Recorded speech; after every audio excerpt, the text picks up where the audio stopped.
मैं आप सभी को रिजर्व बैंक ऑफ इंडिया के सभी कर्मचारियों और अधिकारियों को आरबीआई की स्थापना के 90 इयर्स की बधाई देता हूं।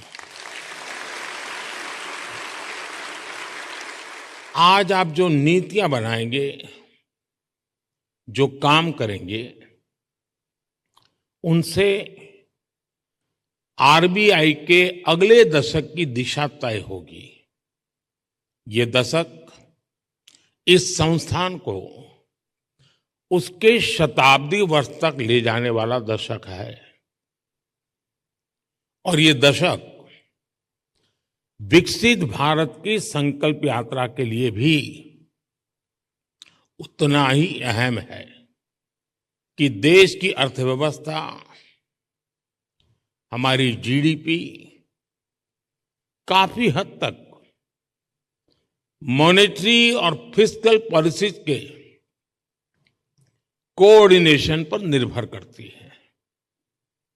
मुझे याद है जब 2014 में रिजर्व बैंक के 80वें वर्ष के कार्यक्रम में आया था, तब हालात एकदम अलग थे।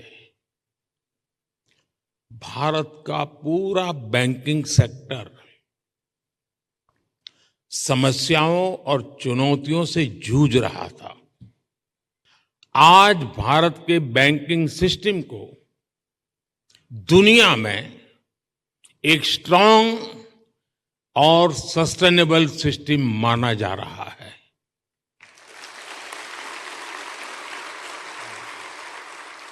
पब्लिक सेक्टर बैंक के हालात सुधारने के लिए सरकार ने करीब 3.5 लाख करोड़ का कैपिटल इन्फ्यूजन किया और साथ ही गवर्नेंस संबंधी कई रिफॉर्म्स भी किए। अकेले इंसॉल्वेंसी एंड बैंक्रप्सी कोड की नई व्यवस्था से ही करीब 3.25 लाख करोड़ के लोन्स रिजॉल्व हुए और एक आंकड़ा देशवासियों को जरूर जानना जरूरी है। 27,000 से ज्यादा ऐसी एप्लीकेशंस जिसमें 9 लाख करोड़ रुपए से ज्यादा का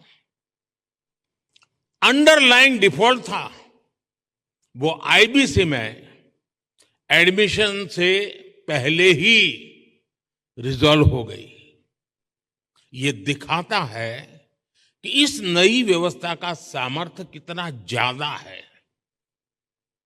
बैंकों का जो ग्रॉस एनपीए 2018 में 11.25% के आसपास था, वो सितंबर 2023 आते आते 3% से भी कम हो गया।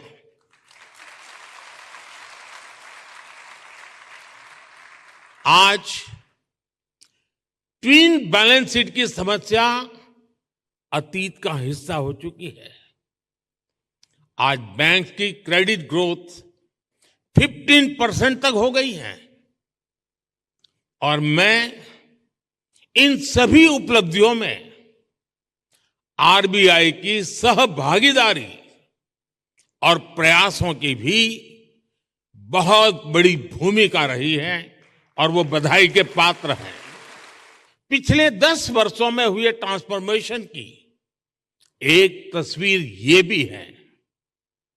एक दशक के भीतर ही हम पूरी तरह से एक नई बैंकिंग व्यवस्था, एक नई अर्थव्यवस्था और नए करेंसी एक्सपीरियंस में प्रवेश कर चुके हैं।